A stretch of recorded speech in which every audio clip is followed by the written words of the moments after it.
Before my last deployment, everything in life felt steady. I had my military career, a small family I loved, and savings I had worked hard for. That money wasn't just sitting there.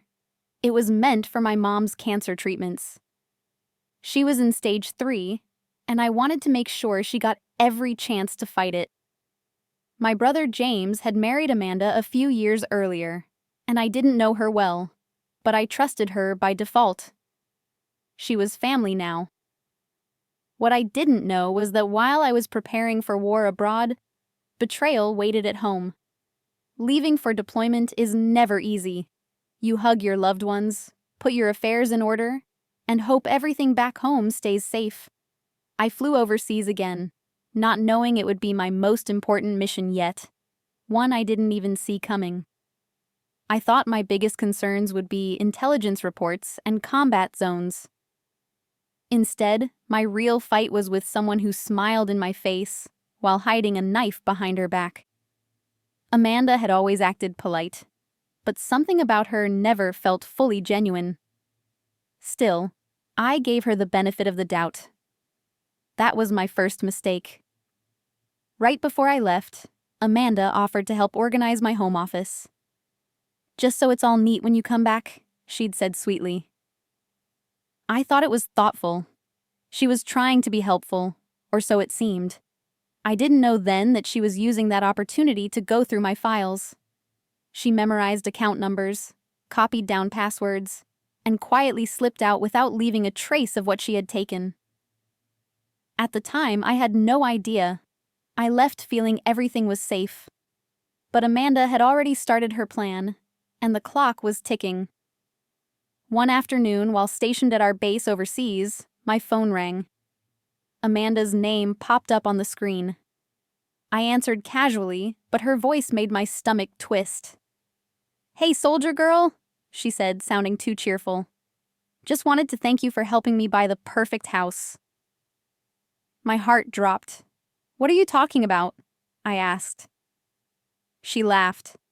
"I used your savings. All of it." I froze. I thought it was a joke. "That money was for Mom's cancer treatments," I said. She didn't care.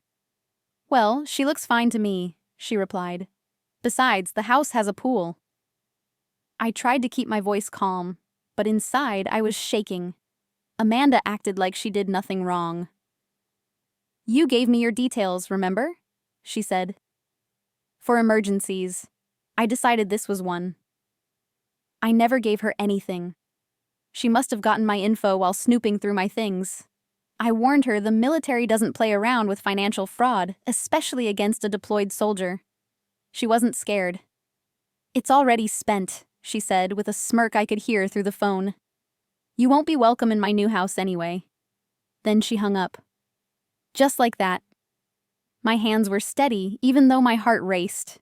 Years of training kicked in. I didn't panic. I didn't scream. I acted. What Amanda didn't know was that I had already reported suspicious account activity months earlier. The military's financial crimes unit had helped me set up silent tracking tools. Every time she logged in or transferred money, it was flagged. Everything was recorded. Her IP address, her attempts, her transactions. Amanda thought I wouldn't notice. She thought I'd be too far away to stop her. She had no idea she just activated a full military and federal investigation. I called my superior officer, Colonel Richards. "Sir," I said, "that financial concern I mentioned, it just escalated." He asked how much. $380,000, I told him. She admitted it. She used it to buy a house. The line went quiet. Then he said, "She confessed? While you're deployed?"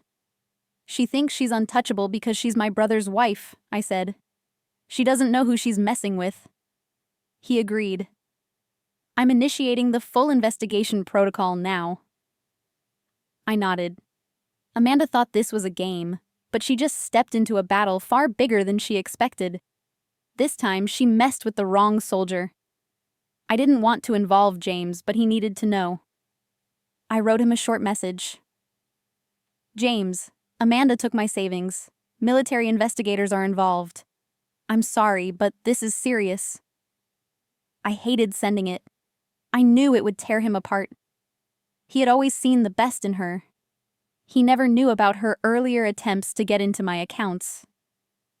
I had kept that quiet, thinking she'd stop. I thought I was protecting him. But now, my silence had allowed her to go too far, and he was about to find out everything in the worst way.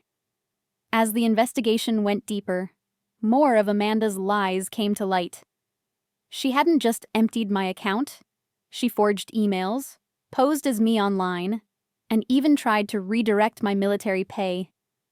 The house purchase was only the final move in a much larger plan. Amanda had spent months building this web. She faked documents, signed papers using my name, and acted like it was all perfectly normal. She didn't panic. She didn't hide. She truly believed she'd get away with it. But with every click and every forged word, she built the case against herself. Then came the worst part. Our family lawyer emailed me. Someone had tried to access Mom's cancer trust fund. The request was denied, but it came from Amanda's email. She had pretended to be me. Again. My jaw clenched as I read the message. After taking all my savings, she still wanted more. She wanted to steal from a sick woman fighting for her life. That was beyond anything I imagined. I sent the message to the investigation team. Amanda didn't just cross a line. She ran past it without even looking back. A few days later, James texted me in a panic. "Sarah, what's going on? FBI agents just arrested Amanda. She said you gave her permission. Please call me." Then a message from Amanda's phone appeared. "You really turned the feds on your own family? James will never forgive you." I didn't reply.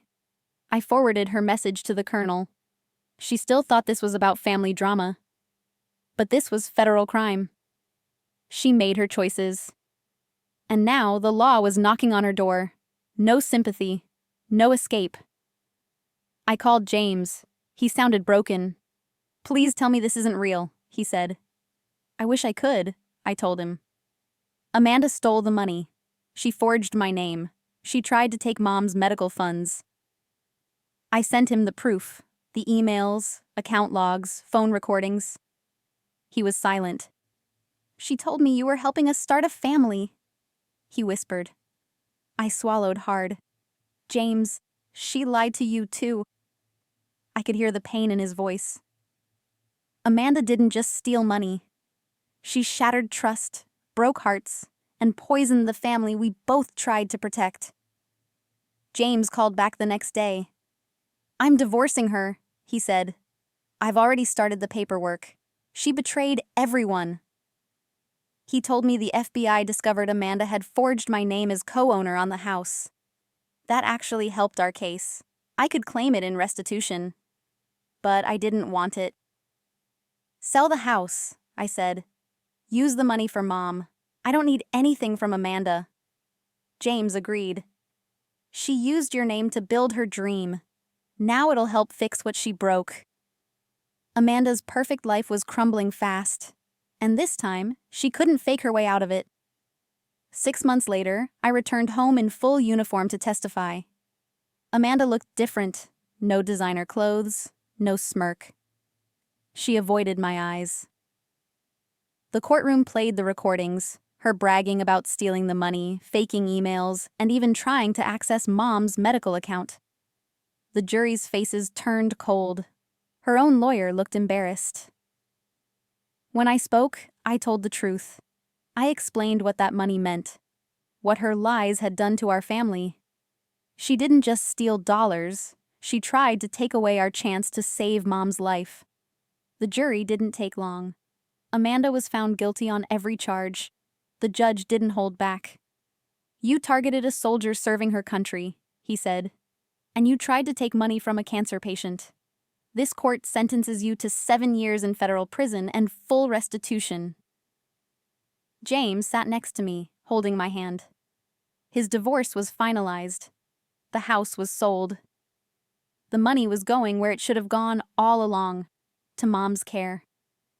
Amanda's fall was complete, and all her lies couldn't save her now. 3 months later, we got the call we'd been hoping for. Mom's cancer was in remission. We held a small celebration. James hosted it in his new place. It wasn't big, but it was filled with real love. During the dinner, Mom raised her glass and said, "To my daughter, who fights battles near and far." I couldn't stop the tears. Everything Amanda tried to ruin had only brought us closer. We were healing. We were stronger. We were still standing. And nothing Amanda did could change that.